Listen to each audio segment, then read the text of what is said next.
भेरगावआव आबिरुसि गेलेमु सान फालिनायाव बुंथिगिरि बिश्वजित दैमारी। मेहेरगोनां गेलेमु सानखौ भेरगाव जिल्ला गेलेमु आफादनि बानजायनायाव सानसेनि हाबाफारि लानानै भेरगाव गेलेमु मावखुलि लांगोनायाव खुंदों। गासै गेलेमु आयदायाव जौगानाय मुं बिबुं मोननो हानाय आरो सासे गोजौ थाखोनि गेलेगिरि जाहैनायजों लोगोसे गेलेमु आयदाखौ गोजौ फारसे जौगाहोनाय थांखिजों बोसोरफ्रोमबो खुंबोबाय थानायखौ नुनो मोनबोदों। लोगोसे दिनैबो गोदान गेलेमु अफिस एबा गोदानै गेलेमु नब्लांबो बेखेवना होयो आसाम आयेन आफादनि बुंथिगिरि बिश्वजित दैमारी बिथाङा। दिनैनि गेलेनाय सान फालिनाय हाबाफारियाव बिटिआरनि एक्सप्रेस कनजुलता बर', भाग्यबती कसारी, बिश्वजित दैमारी, गेलेमु बिफाननि इएम दावबायसा बर' आरो ओनसोलनि माखासे दैदेनगिरि गेलेगिरि बिथांमोनाबो बाहागो लानानै हाबाफारिखौ गाजा गोमजा खुंनायखौ नुनो मोनो। हाबाफारिनि गेजेरजों खौरांगिरिनि सिगाङाव आसाम आयेन आफादनि बुंथिगिरि बिश्वजित दैमारीया मा फोरमायखो नायनि फै। आंथ' दिनै साबायखर बावदों जोंनि भेरगाव डिस्ट्रिक्ट स्पर्ट्स एसोसिएशनखौ। दिनैहाय माने इन्टारनेशनेल नेशनेल जेसेबां माने प्लेयारफोर दं आरो गल्ड मेडेलिस्टफोर दं, बाखि स्पर्ट्सआव जायफ्रा कन्ट्रिबिउसन खालामबोदों बिसोरखौ दिनै मान बावदों बे दिनै स्पर्ट्स डेआव। आरो बेखौ लानाया जोबोद मोजां जादों। बेनि गेजेरजों दिनै गोदान जि गेलेगिरिफोर लाइमोनफोर बिसोरो जोंनि जि गोजाम गेलेगिरिफोर मेडेलिस्टफोर आरो जायफ्रा सिनियर दाबो गेलेगासिनो दं बिसोरजों लोगो मोनलायनायनि खाबु आरो बिसोरनि जारिमिनखौ मोनथिनो मोनदों आरो बिसोरनिफ्राय गोबां बोसोन मोनदों। गतिके बेबायदि मोनसे हाबाफारिखौ लानाया जोबोरैनो बाख्नायथाव। बेजों लोगोसे जों गोबां बिदिनो नुनो मोनबाय स्पर्ट्सजों लोगोसे गोबां माने एजुकेशन कम एजुकेशनबो गोबां बिदि गिदिर गिदिर साख्रि मोननायखौ नुबाय।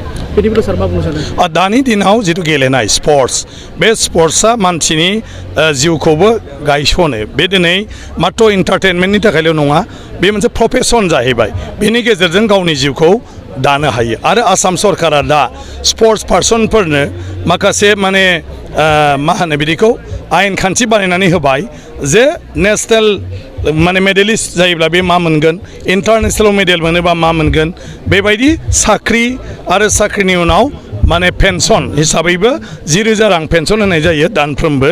बेबायदि माखासे खालामनाय जाबाय। गतिके बे गेलेनायनि गेजेरजों साफ्रोमबो गेलेगिरिया मोजाङै जुदि गेलेयोब्ला बेजोंबो गाव गावनि जिउखौ दानो हायो। सार कनजुलतानि बेलायाव माबाफोर बुंनो सानो? बे बिथाङा दिनै 50+ जाना कनजुलताखौ जों बाख्नायनांगोन। बिथाङा दासिमबो गेलेनाय हुदाखौ नागाराखै। 52 बोसोर बैसो जाबाय आरो देग्लाय जापानाव गेलेहैबावगोन। गोबां बिथाङा इन्टारनेशनेल माने मेडेल लानानै फैबाय, गल्ड मेडेलबो लानानै फैबाय। आरो दिनै बेवहाय गासै जि लाइमोनफोर, बे लाइमोनफोरखौ थांखिनानै बिथाङा गावनि एक्सपिरियेन्सखौ जोबोद मोजाङै शेयार खालामदों। आं सानो बिनि गेजेरजों गोबां जोंनि लाइमोनफ्रा सोलोंनानै लानो हादों जिउआव सासे गेलेगिरि जानांगौब्ला माबायदि बियो डिउटिफुल जानांगौ, गावनि खामानिखौ माबोरै मावनांगौ। गतिके बियो जोंनि थुलुंगा।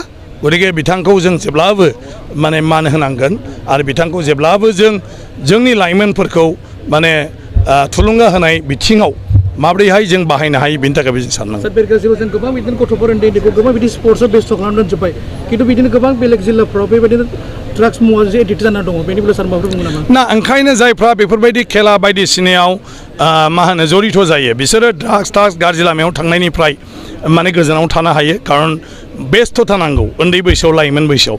जेब्ला बिमा बिफाया बायदिसिना खामानियाव बेस्थ' थायो अब्ला लोगो दिवाजों गिदिंनानै मालाबा गाज्रि लोगोफोरजों गोलैयोब्ला बुजिस्लाबैयाव उन्दैफ्रा मोनथिस्लाबा जासे बे ड्राग्सखौ माने बाहायग्रा जायो। ड्राग्स होननाय जेबो थोंजों सिनायथि मोना उन्दै समाव। बबेखौबा चक्लेट आखारै जायो, बबेखौबा माबा मोनसे सोरनिबा न'खराव दं माने गोथावथार होननानै जाहोबा बेखौ जायो। बेजों हुदा जालांनानै देरोब्ला बेयावनो ड्राग्स एडिक्टेड माने जालाङो। ओंखायनो बिमा बिफाया सांग्रां जानांगोन, जों बयबो समाजाबो जोङो सांग्रां जानांगोन आरो जोंनि गथ' गथायफोरखौ जों बबेबा नङा बबेबा बेस्थ'ता दोननो नाजानांगोन जाहाथे बिसोरो बेखार जानानै गाज्रि खामानि मावनो गोसो जाया। Thank you sir.